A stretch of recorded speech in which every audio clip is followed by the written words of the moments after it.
यादव लोगों की एक महासभा बैठी हुई थी। उसमें गर्ग ऋषि भी बैठे हुए थे और उनका साला भी बैठा हुआ था।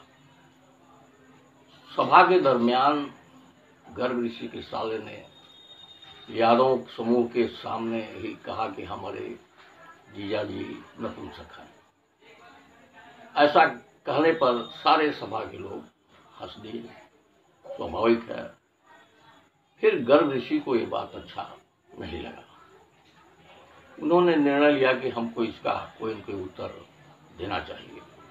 ऐसा सोच करके वो जंगल की तरफ गए और 12 साल तक भगवान शिव की आराधना किया। खाने में वो लोहे का चूर्ण खाया करते थे। 12 साल के बाद भगवान शिव प्रसन्न हुए और बोले कि हम आप पर बहुत प्रसन्न हैं। ऋषि जी बोलिए, आपको क्या चाहिए? गर्ग ऋषि ने कहा कि हमको एक ऐसा पुत्र चाहिए जिससे यादव लोग भयभीत हों, उनको डर लगे। ऐसा यूं मस्त कहते हुए भगवान भोलेनाथ ने उनको बस दे दिया। फिर वो आए अपने आश्रम की तरफ। तो चूंकि ये बात उन्होंने अपने शिष्यों से भी कहा कि भाई हमको पुत्र चाहिए, तो उसी शिष्यों में कोई शिष्य जो संतान नहीं हो रही थी, वो अपनी पत्नी को उनके सामने रखते हुए कहा कि आप, ये हमारी पत्नी है, आप इससे लड़का पैदा कीजिए। फिर गर्ग ऋषि ने उस औरत के साथ संबंध के बाद एक पुत्र को पैदा किया।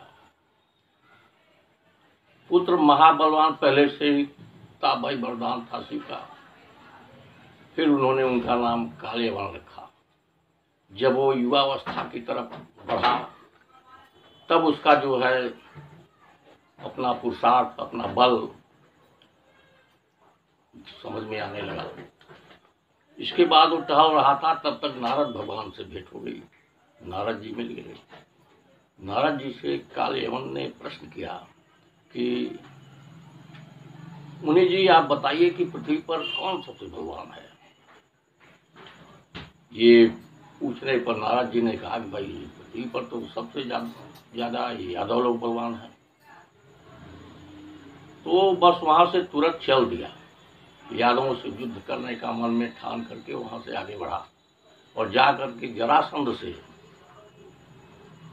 संबंध स्थापित किया और उनके साथ वो यादवों पर चढ़ाई कर दिया।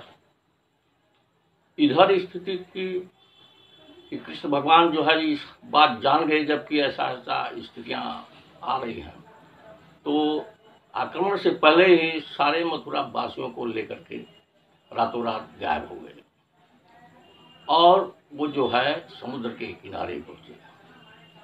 वहां उन्होंने समुद्र से प्रार्थना किया कि हमको 12 योजन जमीन हमको आप समुद्र के बीच में दे दीजिए। समुद्र ने तुरंत स्वीकार किया। फिर विश्वकर्मा भगवान वहां आकर के रातों रात एक छोटा सा शहर की तरह वहां स्थिति उत्पन्न कर दी और यादव लोग को लेकर के उसी में प्रवेश कर गए। फिर कृष्ण भगवान वहां से निकल पड़े और बाकी जो लोग थे वो निकलने के लिए खोजते रहे, तो उनको द्वार नहीं मिल रहा था। द्वार न मिलने के कारण कृष्ण भगवान तो चले गए थे, तो बाद में उसका नाम द्वारिकापुर ही पड़ा। फिर कृष्ण जब मथुरा पहुंचे तो वहां पर जरासंध और कालयवन ये दौड़ाए हुए उनको बढ़ा उनकी तरफ। कृष्ण भगवान ने देखा कि अरे तो साला बिल्कुल दौड़ाए हुए आ रहा है, तो वहां से भगे। लेकिन भागते भागते वो उनको वहां ले गए जहां की राजा मुचकुंद सो रहे थे, गुफा में सो रहे थे। और वहां उस गुफा में घुस गए। पीछे पीछे कालयवन भी उसमें घुस गया। भगवान कृष्ण ने घुसते ही अपना पीताम्बर मुचकुंद ऋषि के ऊपर डाल दिया। अब कालेवन जब घुसा तो देखा कि अरे पीताम्बर ओढ़ करके आके यहाँ भाग करके छुप छुप करके भाग गया, यहाँ के सो रहा है। वो गुस्सा में जो है उनको मारा 1 लात मारने के बाद तो भाई ऋषि जो है उठ गए। मुचकुंद उनके उठने के बाद जो है उन्होंने सामने देखा तो कालेवन, तब तक तो वो भस्म हो गए, एकदम साफ हो गया, उसका कहीं अता पता नहीं रहा। फिर भगवान कृष्ण जो है वहीं छुपे हुए थे, वो निकले और मुचकुंद राजा मुचकुंद से बात किए और मुचकुंद को बात बताया कि महाराज आप जो है त्रेता युग के राजा हैं और एक द्वापर आ गया है, इसलिए जो है अब आप जाग जाइए। इतनी लंबी त्रेता युग की उनकी कहानी है कि वो राजा तो प्रतापी थे ही और इंद्र से राक्षसों से युद्ध शुरू हो गया। उस दरमियान राजा मुचकुंद जाकर के इंद्र का साथ देते हुए राक्षसों से युद्ध किया और उस पर जो है उन्होंने राक्षसों पर विजय हासिल किया। इंद्र बहुत खुश हुए, बोले कि अरे भाई राजा मुचकुंद, हम आपको कुछ देना चाहते हैं और आपने हमारा मान सम्मान बढ़ाया है और हमारा साथ दिया है। इस पर मुचकुंद ने कहा कि भाई चूंकि युद्ध में थक चुके थे, उनको पहले नींद की आवश्यकता थी और वरदानों के बारे में वो क्या सोचते। वो तुरंत भगवान इंद्र से बोले कि हमको ऐसा करो कि पहले सोने की व्यवस्था करो, हम सो जाए, कोई हमको जगाए ना।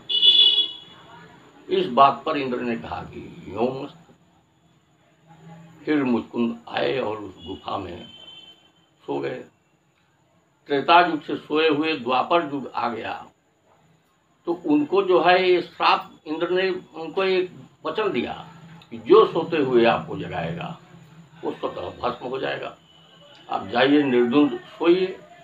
वो सोते रहे, त्रेता युग से सोते सोते द्वापर में आए। द्वापर में आने के बाद एक कालेवन घुस करके उनको जगाने की कोशिश किया, जिसका परिणति ये हुई कि वो साला एकदम साफ हो गया। फिर कृष्ण भगवान जो है सारे मथुरा वासियों को लेकर के अपना फिर मथुरा आए और द्वारिका मथुरा उनका सब व्यवस्था हो गया। और आज भी द्वारिका पूरी है, ऐसा उसके पूरे साक्ष्य हैं और समुद्र में आज भी वो स्थिति है। तो इस वजह से जब वो भागने लगे तो जरासंध ललकार के बोला, अरे अरे कृष्ण कहाँ भागे भागे जा रहे हो, रण छोड़ करके, तुम्हारा नाम रणछोड़ है। वही जो है नाम रणछोड़ के बारे में लोग कहते हैं और उनका नाम भी पड़ा, जिसमें कालेवन का अंत हुआ था। ठीक है, तो हमको लगता है कि ये बात आप लोगों को मालूम भी होगा, नहीं भी मालूम होगा तो भी आप लोग इसको अपने मन में दोहराते रहेंगे तो अच्छा है और लोगों को बताते भी रहिए, बहुत बड़ी बात है।